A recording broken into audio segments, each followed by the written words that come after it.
I'm Jason Bellamy, coming to you from CSM 2018. We're live again, and I'm joined this time by Jonny Owens and Stefani Bell. And we're going to talk about BFR, blood flow restriction training, which has become this somewhat niche thing to maybe this growing mainstream thing, and I want to kind of chart that. Jonny, let's just start absolutely simplest first. What are we talking about when we're talking about BFR? What is it? Probably the simplest definition is it's applying a tourniquet to the upper leg or the upper arm, cutting off blood flow while you do or don't do exercise to try and create a significant change in muscle size, muscle strength, lots of other kind of anabolic cascade factors at a very, very low weight, which is kind of key to this. It's a weight that we typically do in rehab. So you've been one of the trailblazer bringing this into the country, basically. Give me the short version of how you became aware of this, got interested in this, and thought this could work. So I was with the Department of Defense, and we were having one group that we were really having problems with, and that was our blast trauma guys and girls that were limb salvage. They were trying to avoid amputation. So we needed a way to try and increase muscle size and strength in them, or they would go on to amputation. And so we had all sorts of programs looking at that, and that was our kind of first group we focused it on, and that was, probably 6 or 7 years ago now. And then we had two other groups there. We had one group who lost chunks of muscle, and we were doing regenerative medicine techniques to see if we could regrow lost muscle tissue. And then lastly, our sports med population. So those are the three within the military is where we kind of spearheaded this to see how it would work. And so that's how I came to it. So Stefani, how have you watched this grow, right? So we go from limb salvage to elite athletes trying to maximize everything that they can do relying on this. Where kind of is this now in the spectrum? Well, it's amazing the growth in just a few years. And it literally did go, I think, from limb salvage to elite athletes, because I met Jonny when we were doing a piece for ESPN for Veterans Day, and we were down at the Center for the Intrepid. We saw that they were using this, and I was completely unfamiliar with it. So Jonny educated me on it, and he had obviously done so much research, and it wasn't a fad. They were doing studies currently with both military and civilians. They were getting amazing results, and so we sort of brought it to the public in sharing what they were able to do with their with the veterans. And from there, we asked the question, these are the most elite athletes in the world. The Wounded Warriors, they are the elite athletes. So if it's good enough for them and the science supports it, it's got to be good enough for, regular athletes, right? And so we started asking that question. I think people were intrigued when we exposed them to it. And literally the first big case was a member of the Houston Texans, and Jadeveon Clowney, and he got injured, and it was a cartilage procedure where one of the big concerns is these guys lose so much muscle mass because they can't strengthen. And so we thought this might be a really good opportunity for them, and they benefited because they were in Houston, he was in San Antonio, and they got together, and the team physician for the Texans wanted to test it out, and so he essentially became the test case for athletes, and the buzz just ramped up from there. He did very, very well. Pretty soon it was across the NFL, then it was Major League Baseball, NBA, NHL, and literally it's been, 4 or 5 years now since we did that first bit, and it's exploded, and now it's not only professional athletes, you see a lot of the college athletes. I mean, it's all the D1 schools, they're doing it. So now I think people have seen so much benefit from it, they feel like they'll be behind if they don't do it. And clinicians, as they get more educated in it, are using it on a whole spectrum of patients. I mean, we thought it was athletes, but as Jonny can certainly tell you, we're making forays into cardiac rehab, and they're working with elderly population. Like, the spectrum of who can benefit from it is huge. So Jonny, kind of keeping with that, that's a great description of the momentum and how it's changed. So where are we in inching beyond that elite level athlete? Try and give me a sense of that, and considering how rapid this has been already, how rapid, what's the next 4 years going to look like? What's your best guess? Yeah, so it's crazy, and it keeps getting more and more rapid. And so, for instance, our talk, here in just a bit is about, using this with cardiac comorbidities and cardiovascular risk factors, and we just lay out, man, there's all these potential things that are going to help them. There's these unknowns. Are we sure it's going to be safe? And we really think it is. But I mean, we're looking at basically that sarcopenic population, the baby boomers. I think that's the real target. And if you look at kind of the tea leaves of where's all the research being focused looking at this right now, it's how can we help the elderly sarcopenic orthopedic patient, diabetic patient, hypertensive patient, because there's a lot of pathways that we're going to be able to manipulate with this. And I think it's going to take therapy to this kind of different scientific level. When we're doing exercise, can we create an angiogenic response to create capillary beds in muscle to maybe reduce hypertensive rates? Those are the things that I think we're looking at.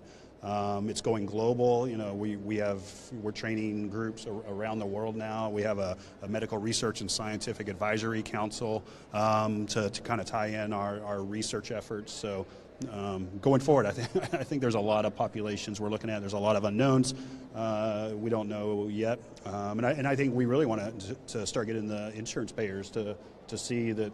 We have the support of the orthopedic community, we have the support of the research community. Our clinical side is very supportive of it already. For all the professional leagues on workers' comp, if they get a prescription, the players get blood flow restriction devices. They get to use it during their rehab in the professional world.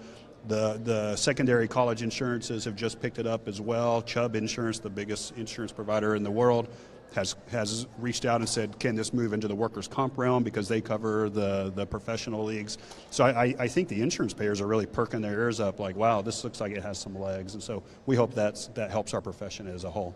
So I want to think about the appeal of this. And, Stefania, when you talk to athletes, I'm sure they're always wanting the latest, greatest thing. And to some degree, cool factor is part of that. But when you're talking about limb salvage, right, it makes sense that these people need a lighter load and be able to have the similar effects. When I think of an elite level athlete, I think like, well, okay, it makes sense, but they're maybe potentially less in desperate need of that. What are they seeing as the benefit? What's drawing them to this right now, and why is it becoming so much more popular? Is it just that the results speak for themselves? It's funny because you hit the nail on the head of people like, oh, the latest, greatest. So if, like with the Texans, guys who saw Jadeveon get a good result, they're like, oh, I want to do what he's doing. So there's definitely some of that. Or they're the opposite. It's a light load workout. These guys are used to pushing heavy weights, so there's a lot of skepticism like, oh, that's not going to be a big deal. But as anyone who's tried it knows, it's incredibly difficult workout, so it's very deceptive. You're working at a light load, but you're exhausted, you're dripping sweat while you're doing it. So then it becomes a challenge factor. So they may not be taking in all the science necessarily, but they see those things as challenging and motivating. And then once they get into it, I've heard things like, for example, baseball pitchers who are always trying to find ways to maintain themselves and do workouts, but not exhaust themselves when they have to pitch, or are worried about lifting heavy during a season because they're worried that's going to compromise their arm when they get down into the long days ahead. And so they've found something alternate, not just from injury recovery standpoint, but they're starting to look at it as a workout option for them. And a lot of the leagues are going, they're going so long, especially if they get into playoffs. We've seen NBA teams say, we're going to scale back our heavy lifting as we get towards the playoffs, and which their playoffs are April, May, June, potentially.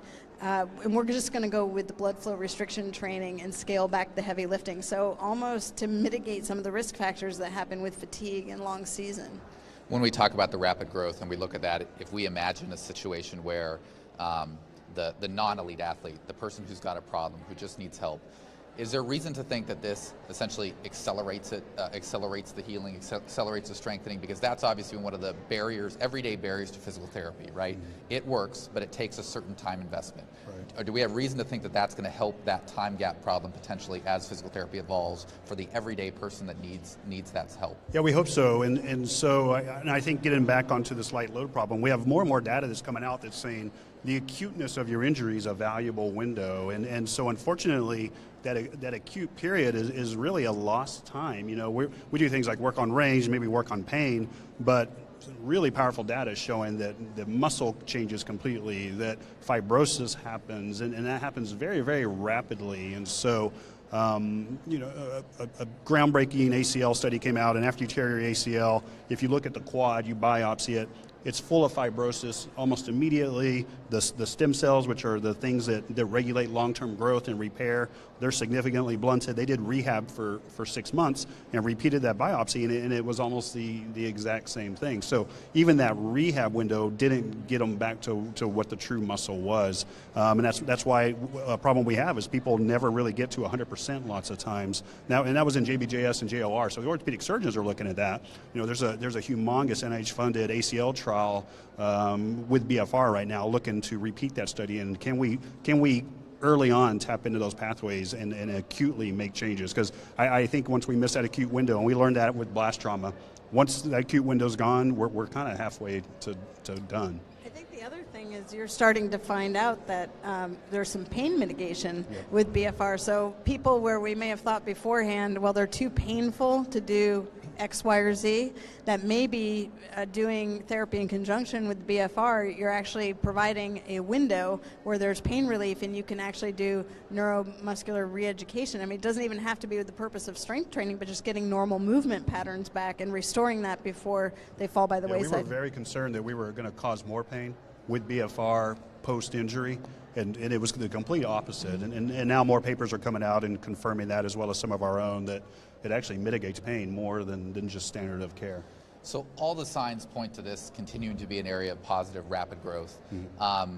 So we're going to have more people who want to consume this. Mm-hmm. So how do they find enough people who can supply safe BFR? So Stefania, I'll to get your take on it first. I mean, this is not something people are leaving PT school well versed in. So what's the next step for our profession? Well, I think the key word that you used is safe. One of the things about the way that Jonny and his group have done it is that it's an FDA-approved device. They've gone through all the proper channels. There are safety measures in place. Tourniquets have automatic shutoffs. They're using a Doppler so that the pressures are accurate. And I think people will see there are a variety of these type of systems that exist out there, but to me, it's safety first when you're dealing with the patient. So by all means, I would want to choose the tool, if you will, that's the safest, that has all the safeguards in it, because there's a lot of literature on tourniquet safety in general, but with certain parameters. And so I would suggest this type of Doppler tourniquet as the means of doing blood flow restriction training, and not something that you can go on Amazon and find things that will occlude blood flow that may not be safe. So the first thing is be smart about it. Right. Especially because, as you say, it's growing and people want something that they can access quickly. But right now it's better to be safe and take time. And for that, Jonny, I would defer to you on how you go about it. Yeah, I will agree 100%, obviously. And so what our tourniquet experts, our physiologists at the DOD and JAG came down and said, look, call a spade. You guys are stopping blood flow temporarily in a person. So whatever they do up in the OR suites, you follow the same rules. Y'all can't pretend like you're different. These are patients and you're doing what they're doing. So they said, look, here's all the decades of how to do this safely and properly. And we said, fine, that sounds perfect, and we'll do that. And so we followed every safe tourniquet guideline there is. We're probably more safe than they are in the ORs with the way we practice it, because it's new. And we have a terrible kind of reputation or way in therapy of non-standardizing what we do. It's like you did this and you did that, and I don't know really what was what. The way we want to do this is very standardizable. So I did a Doppler. I had this much percentage blood out. You did this much. We tracked it. That's the change we had. And then we know, okay, you affected that pathway. That becomes very powerful to the insurance payers. We're standardizing this. We have this science-based foundation. My bib list is almost at 800 papers on this now. Science says this is powerful. These clinical trials are saying it's powerful. We're standardizing it. Insurance payers look at this. And then I think we have this ripe opportunity to own this. The orthopedic surgeons want us to do it. We have a huge group in LA that only send their patients to clinics that are certified and are doing BFR now. And so now's our chance. If we just say, well, we just buy whatever's on Amazon and just go at it. I mean, a personal trainer can do that, and obviously I think we have a ripe window we got to take advantage of. BFR, blood flow restriction, one of the things they're talking about here at CSM 2018. For Stefania Bell and Jonny Owens, I'm Jason Bellamy. We'll catch you later.